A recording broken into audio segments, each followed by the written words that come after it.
Salut à tous! Alors aujourd'hui on va étudier le développement d'un médicament. Donc le développement d'un médicament se fait en 3 étapes. Tout d'abord la synthèse chimique d'une nouvelle substance miracle, la substance active. Ensuite il y a l'étude préclinique qui consiste en une batterie de tests en général sur les animaux, n'en déplaise à Brigitte Bardot. Et enfin l'étude clinique qui se fait sous 4 phases.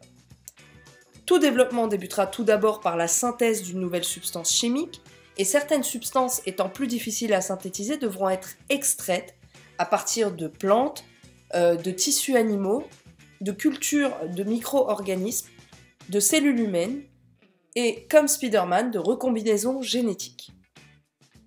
L'étude préclinique, quant à elle, comme je vous l'ai dit, consiste en une batterie d'expériences et des expériences qui porteront sur diverses structures. Donc là, comme on voit sur des cellules, ou bien des expériences sur des tissus, ou encore des expériences sur des organes isolés. Comme je vous l'ai dit tout à l'heure, on aura aussi des tests sur les animaux. Donc on va voir si la substance active réalise l'effet recherché. Et aussi, nous allons étudier sa toxicité, à savoir si cette substance va causer des effets mutagènes, cancérigènes, ou encore tératogène. Nous allons aussi étudier la pharmacocinétique chez l'animal lors de cette phase, donc les voies d'administration de cette substance active, sa distribution dans l'organisme et enfin son élimination. Déjà, pendant cette étude préclinique, on se rend compte que seule une faible proportion des molécules pourra être testée chez l'homme. Ou encore Superman. Les techniques galéniques permettent ensuite de préparer les formes d'administration de la substance. Donc ça peut être sous forme de pilule ou encore sous forme d'injection.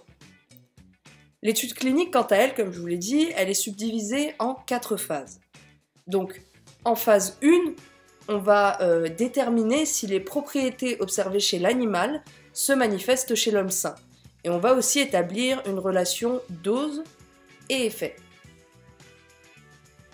En phase 2, le médicament sera cette fois testé pour la maladie pour laquelle il est prévu chez un groupe de patients sélectionnés. Si la substance montre une efficacité réelle et peu d'effets secondaires, on passe alors aux études de phase 3. En phase 3, l'action thérapeutique de la nouvelle substance va être comparée chez un groupe de patients plus important à celle du médicament de référence. Durant cette étude clinique, la majorité des molécules testées s'avèrent inutilisables. Sur 10 000 molécules synthétisées, seule une aboutira à un médicament. La décision de mise sur le marché va être prise après une demande officielle du laboratoire auprès d'un organisme public.